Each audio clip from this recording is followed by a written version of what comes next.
So, ladies and gentlemen, the big question behind the tracks tonight was Dirty Laundry an Eagles song or was it a Don Henley song?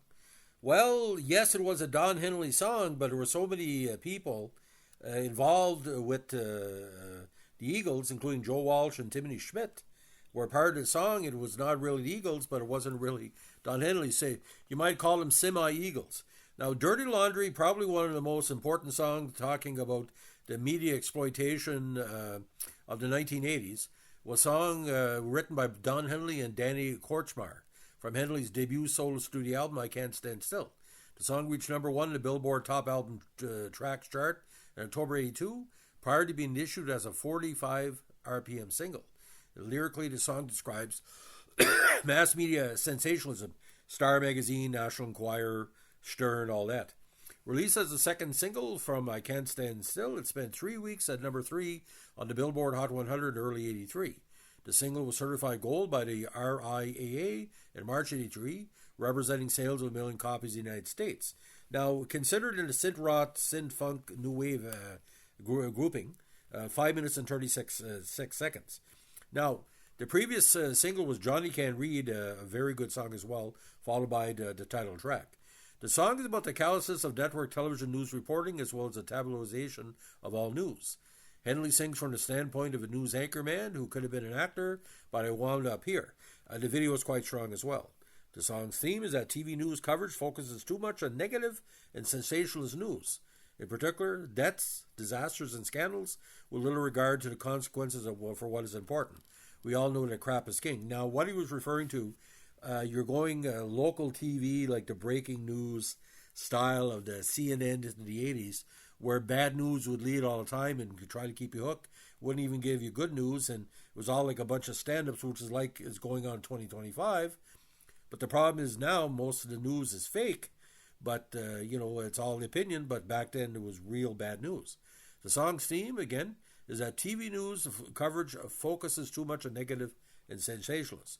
Now, the song was inspired by the intrusive press coverage surrounding the fatal deaths of John Belushi by drugs and Natalie Wood by drowning, allegedly by drowning, and Henley's own arrest in 1980 when he was charged with contributing to the delinquency of a minor and possession of marijuana, cocaine, and quaaludes after a 16-year-old girl overdosed at his LA home.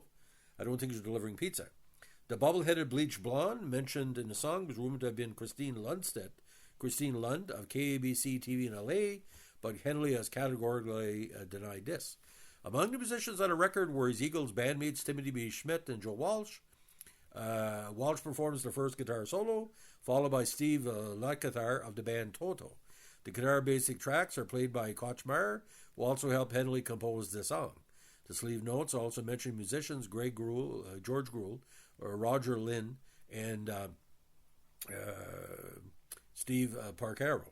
Although an official music video was never made, Global News produced a parody video in '85, credited to the News Brothers, all Global News reporters, featuring the song.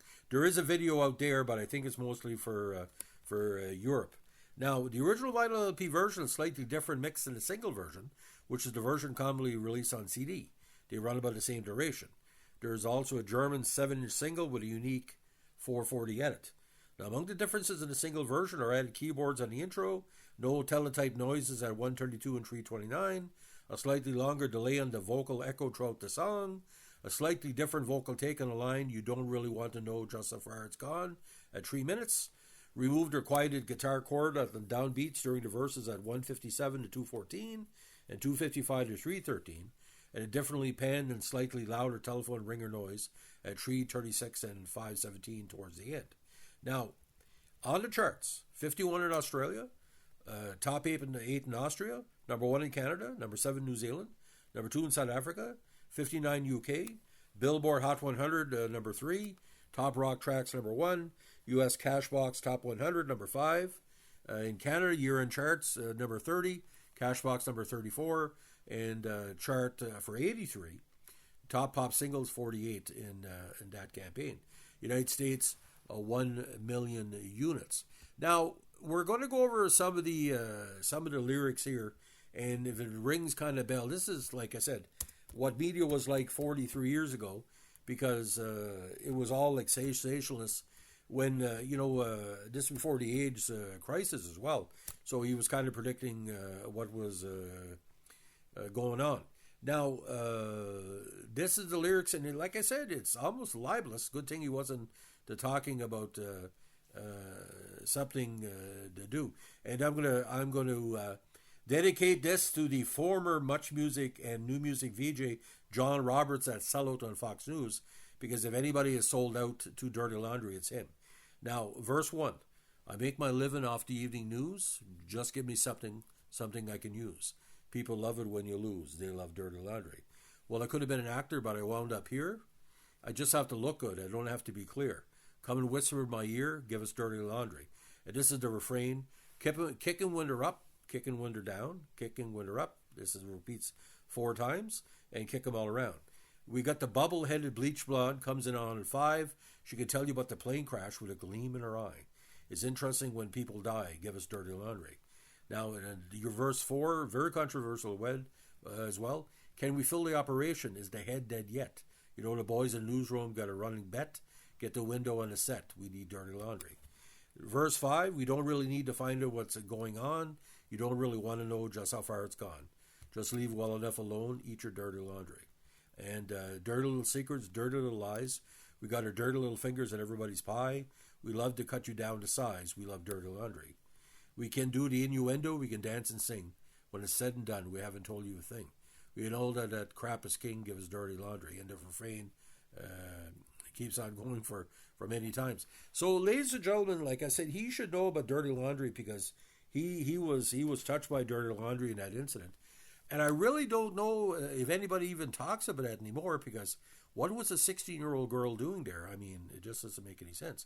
Now, by the time Glenn Frey and Don Henley and everybody else went solo, late 70s, early 80s, it was still a motif of the Eagles. But this was well before, The Last Workless Evening and End of the Innocents, because the Don Henley of this era was much different, even to the Boys of Summer into 87, 88. But there was kind of a political spin to it. All she wants to do is dance, talking about that was an obsession in Central America back then, and the cartels and all that, kind of the Scarface generation. But is Don Henley the most cerebral of the Eagles? Well, I believe so. And Glenn Frey, although he was a very good actor, Don Henley seemed to be a little bit more on the ball. And my dad always tried to figure out exactly what may have motivated him to do this. Did he just leave the Eagles because he was just tired of the paparazzi?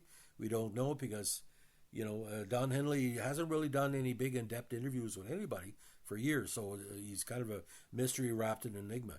So Dirty Laundry, one of the best singles in the 1980s, big hit in Canada, because, not to say we created Dirty Laundry with the spreadsheets in Quebec and Ontario in the 40s, but you can figure it out. Allo Pilis for sure. So ladies and gentlemen, if you like what we're doing here, we're our Eagles podcast, directly or indirectly, let us know with a like, comment, subscribe, or share.